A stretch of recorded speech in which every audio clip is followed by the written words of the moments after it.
The Nissan Leaf has grown up quite a little bit since the first model came out in 2011, and now at £36,000 it's one of the most expensive electric hatchbacks on the market. So with the VW ID.3, the Kia e-Niro and the Honda Kona Electric all available and all cheaper, how does the Leaf justify its price tag? Let's find out. I'm Charlie Atkinson and welcome to EV Powered's review of the Nissan Leaf.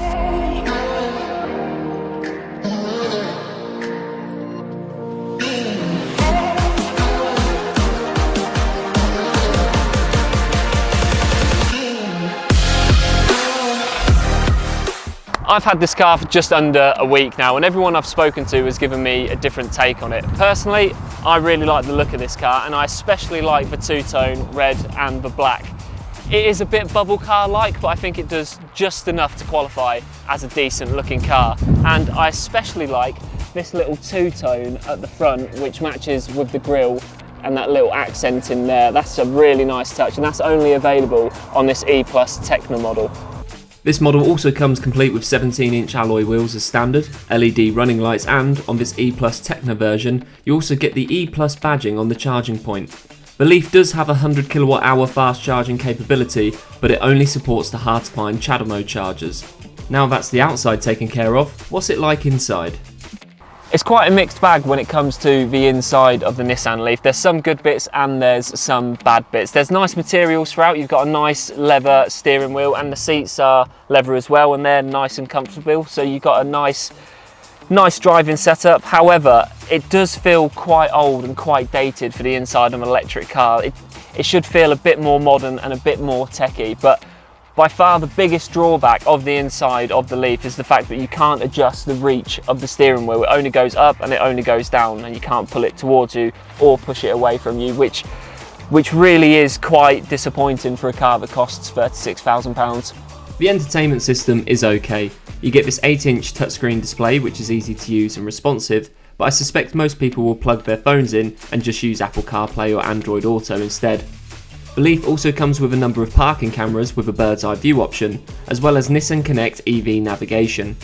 Comfort options also include heated seats and heated steering wheel and automatic air conditioning. Space in the back is adequate, with a decent amount of legroom but with limited headroom for anyone over 6 feet. There is also a Bose sound system and other features such as blind spot warnings on the wing mirrors and Nissan's Pro Plus semi-autonomous driving system, which offers lane assist and adaptive cruise control. The boot is also nice and spacious with 385 litres of storage capacity, which is exactly what you'll find in the Volkswagen ID.3.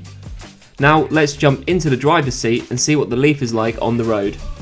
Now the Leaf is proper quick, and with that 62 kWh battery it can do 0 to 62 in just under 7 seconds, 6.9 to be exact, and it gives you that really great feeling which driving an electric car should, of when you press your foot right to the floor. It feels like your ears are being pinned back and it slings you right back into your seat.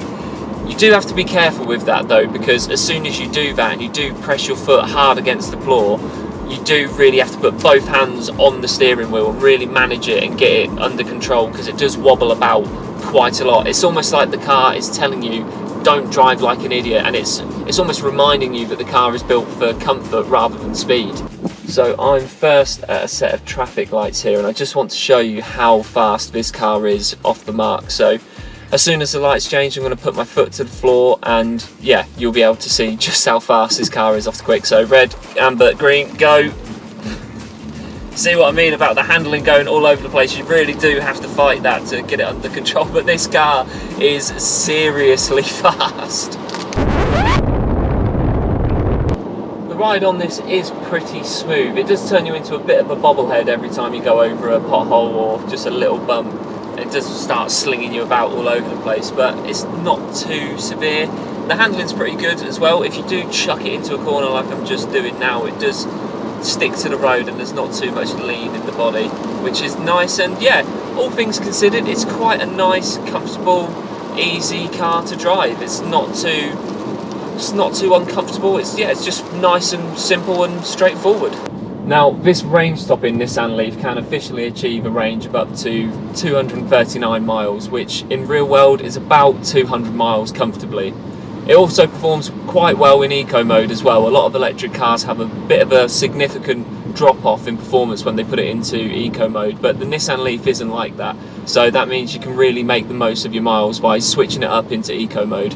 Now, the Nissan Leaf does have regen braking. It's not as severe as something you'll find in the Mini Electric, for example, which will grind you to a halt quite suddenly and quite severely.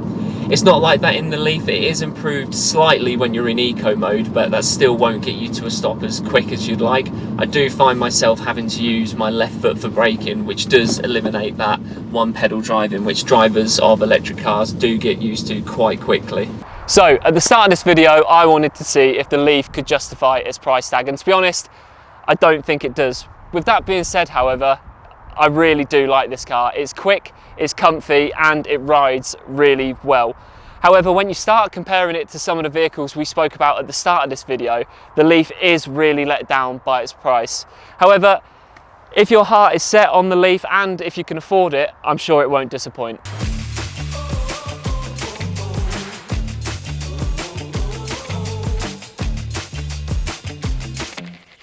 So that's it for the Nissan Leaf. If you enjoyed this video, then please do remember to like and subscribe. You can also head over to EV Power's website for daily news coverage, features, and even podcasts. So until next time, I'll see you then.